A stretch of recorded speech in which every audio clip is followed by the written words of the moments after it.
Hey, Jerry Foster, the branding evangelist, back at you. Video number 6 in the Better Branding for Bigger Sales series. So in video number 5, I talked about all the perks and the superlatives and the rewards that come along when you are able to be looked upon as owning a point of difference, a single idea that allows you to be perceived as being the best at what it is that you can and will and do, with the idea that they cannot find it anywhere else, which, by the way, we'll talk more about later on in the series. But here I want to share something personal.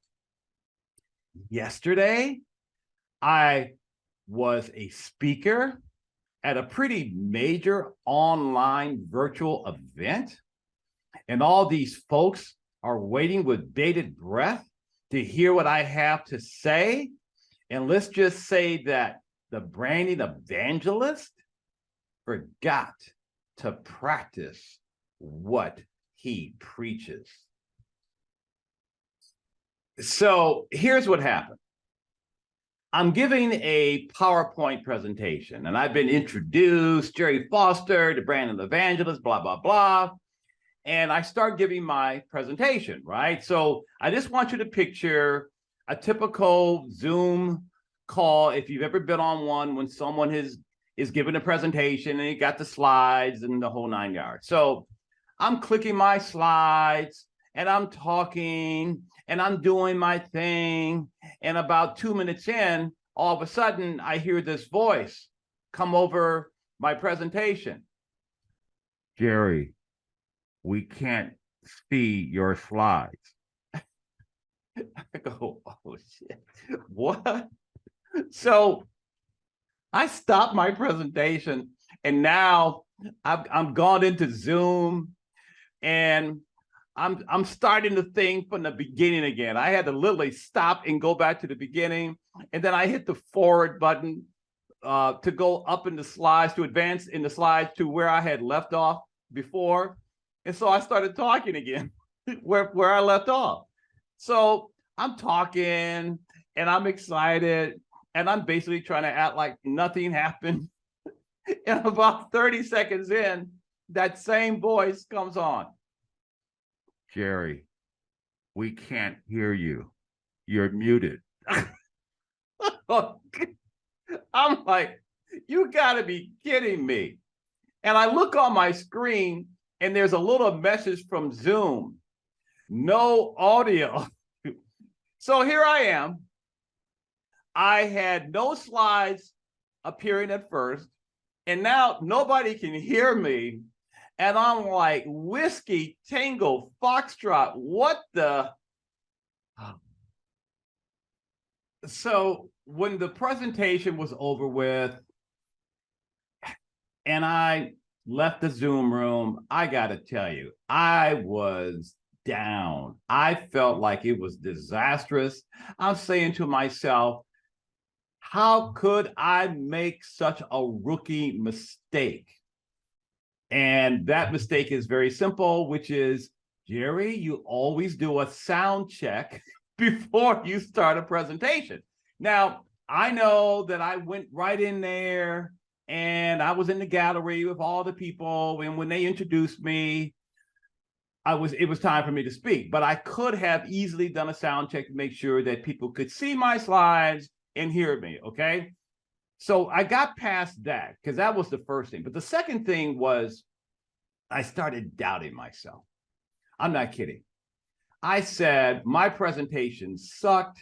They missed the first 2 minutes, although I was able to give them the heart of the matter, because I took pride in, do you guys remember when Beyonce once fell on the stage in Vegas and she falls down and she gets right back up and continues with her performance?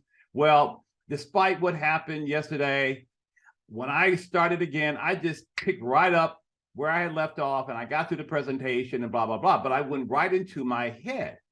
And so afterwards, I sent a text to the organizer and I sent a text to different people. And here's, because I needed confirmation. I needed love. I needed a hug. I needed a cookie. I mean, I mean, I could not believe how much self-doubt I was having. And this one person sent me a text back because I had shared with her. I said, oh my God, I can't believe what happened. This has never happened before, at least not in recent memory. And she said to me, and I'm going to read her text. She said, Jerry, you were amazing. Trust me. I know you have been a speaker for a long time and that you have seen a ton of speakers like I have. You were engaging and on point. And then she goes, you're an amazing speaker. You don't say, you have lots of examples, quotes from famous folks, and we're to the point. No one cares if the sound breaks or anything like that. You were captivating and engaging. Real, 3 exclamation points. And this is the part that really got me. She said, own it, my friend. Now, what's the point of this video? Number 6. And that is, take everything that I've covered up until this point, especially in video number 5 about owning your point of difference.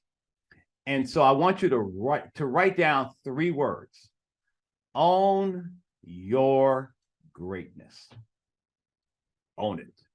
You find your space, you assume your throne, you claim it, and you just walk into your royalty. And when you're able to do that, feeling confident, no matter the storms, no matter how rainy it gets, no matter what barriers, what obstacles you come up against, keep your eye on the prize, because you are a big brand who is capable of big things. And when those things happen in life, like what happened to me yesterday, they could be little things or major things.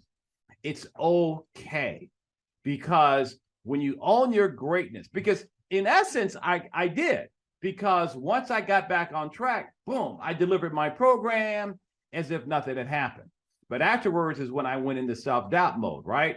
And so my point is that when you own it, when you own your greatness, when you assume your throne, when you claim it and claim your space, that is when others, just like she said in her text to me, are going to see your greatness, and they're going to want to embrace you and want to work with you.